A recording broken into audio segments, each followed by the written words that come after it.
All right, let's dive into one of the most famous ghost stories ever told, the legend of Sleepy Hollow. We're going to try and solve the mystery that's been hanging around for 200 years. Its chilling and very, very ambiguous ending. So you've got this guy, Ichabod Crane, and his story just stops. He disappears after a terrifying night. But what really went down? Was he actually carried off by a ghost, or was it all just a really elaborate and kind of cruel prank? Let's find out. Okay, first things first. To get this mystery, you have to get the setting. We're in a little town called Sleepy Hollow, and this place is weird.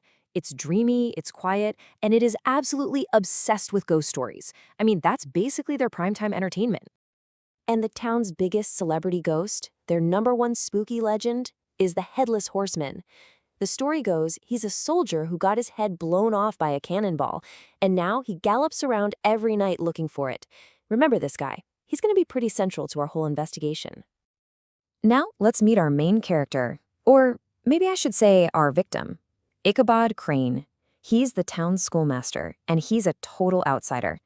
He's a little greedy, sure, but the most important thing to know about him is that he's incredibly superstitious. The guy believes every single spooky tale he hears, which, well, it makes him the absolute perfect target. So let's walk through Ichabod's very, very bad night. He goes to a big party trying to win over the town's rich girl, Katrina.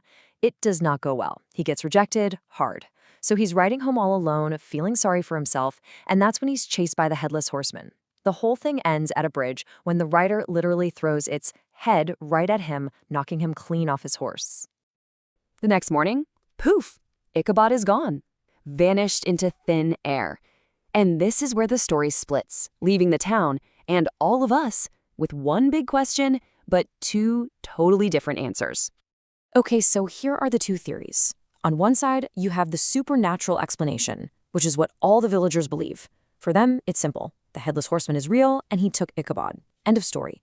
But then you have the rational theory, the one the narrator keeps dropping hints about, that this whole thing was a prank, designed to scare Ichabod out of town for good. All right, time to put on our detective hats and look at the actual physical evidence left at the scene. The story is surprisingly specific about what was found the next day. So, a search party goes out. They find Ichabod's old horse, gunpowder, just wandering around. Near the bridge, they find his saddle, all trampled in the dirt, and they find his hat. But there's one more piece of evidence, and it's the real kicker. Lying right there in the dirt, next to Ichabod's hat, is a smashed pumpkin. Now wait a second. A pumpkin, not a severed head. A smashed pumpkin. All of a sudden, that story about the horseman throwing his head starts to sound a little different, doesn't it? And that pumpkin points a giant flashing arrow at one person, Brom Bones. Think about it. He was the local tough guy, Ichabod's main rival for Katrina. The man was famous for pulling pranks. And what a coincidence. As soon as Ichabod is out of the picture, Brom marries Katrina. But the biggest giveaway? The story says he always has a knowing laugh whenever the pumpkin is mentioned. Come on, he totally did it. So if the evidence points so clearly to Brom Bones, why doesn't the story just come out and say it? Why is the ending so ambiguous? Well, because this is where the author, Washington Irving, plays a trick on us. He's testing us.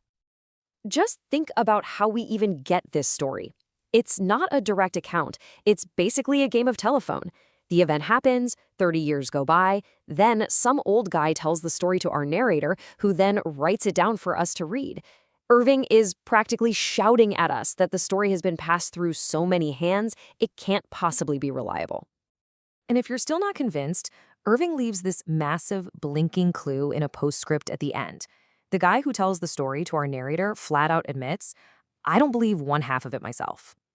That's the author giving us a huge wink, telling us not to take the ghost story at face value. So you see, that ambiguous ending isn't a mistake. It's the entire point. Irving is testing us. He's asking, are you going to be skeptical and actually look at the evidence, like the pumpkin? Or are you going to be like poor, superstitious Ichabod and just blindly believe the scariest story you're told? In the end, the real mystery isn't what happened to Ichabod Crane.